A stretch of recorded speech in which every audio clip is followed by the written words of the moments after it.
delicious.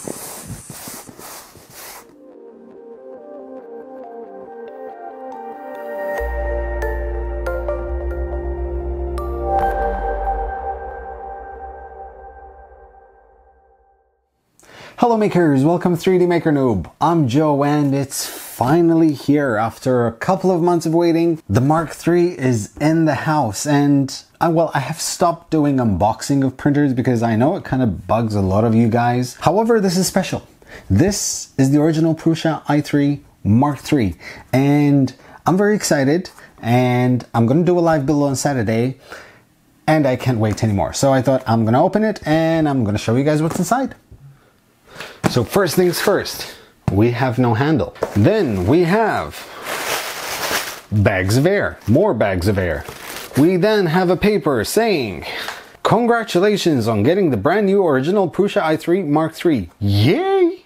We also have, ooh, no, not supposed to see this because this is my invoice, but just to show you guys that I did pay full retail price for this Mark III. We have a 3D printing handbook. We also have the testing protocol that Prusa does on each and every single machine, whether it's a kit or it's pre-assembled. Next is, we have the Y plates. These will replace the Y-axis, well, threaded rods, thankfully. I don't know how to open a bag. And it's the same gorgeous finish that is on the rest of the frame. We have the new 24 volt power supply, power cable. Haribo! We have a box of parts that has to do with the Y-axis, and these are the profile, the aluminum extruded profiles. A box of parts. Inside you have a packet of zip ties, the most organized kit you could possibly ever buy. With every single step you do when you assemble the printer, you have a bag for each step. See, first you start off with the Y-axis, then the X-axis, Z-axis, extruder, power supply and heat bed, some spare parts.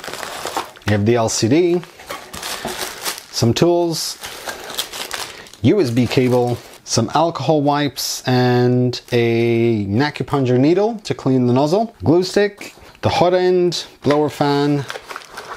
First of the new additions is the Noctua fan, which makes it extremely silent. Second new addition, well, apart from the Y-axis being extruded aluminum, we also have the filament sensor. Another new feature is the fact that the Pinda probe now comes with 4 wires instead of 3, and that is because they've managed to insert a thermistor inside the Pinda probe in order to counteract the fluctuation that was usually caused when you heat up the bed. Some more electronics, and this is Einstein, or Einzy. This is the new Rambo board, also dubbed as Einzy for Einstein, because it's extremely intelligent. And when I do the live build and we'll test it out, you'll see exactly why. However, one of the things to point out is that this board is pre-configured to take a Raspberry Pi Zero. That way you can easily upgrade it and have Octoprint. And we also have some 3mm filament. This is usually used for cable management in order to keep the cables nice and steady. Next up, we have another box. This one has the 3D printed parts.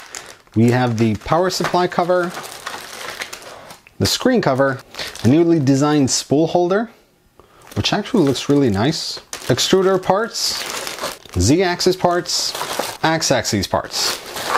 We also have, for some reason, a spare set of spool holder. Finally, some more 3D printed parts, which are for the Y-axis. We also have what's now the infamous Prusa silver.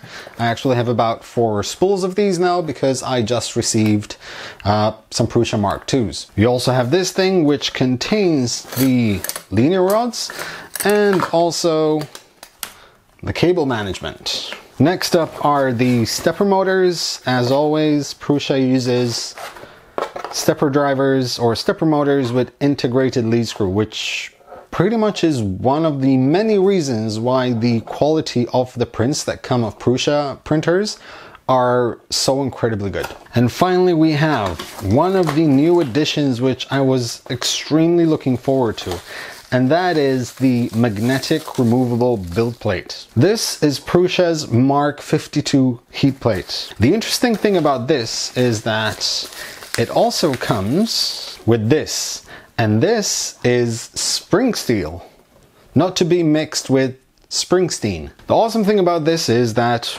once you put it here, it locks into place, and when you have the prints, all you need to do is simply use one hand and just pop the prints off. Now, there was a bit of an issue because initially this was supposed to be powder coated with PEI.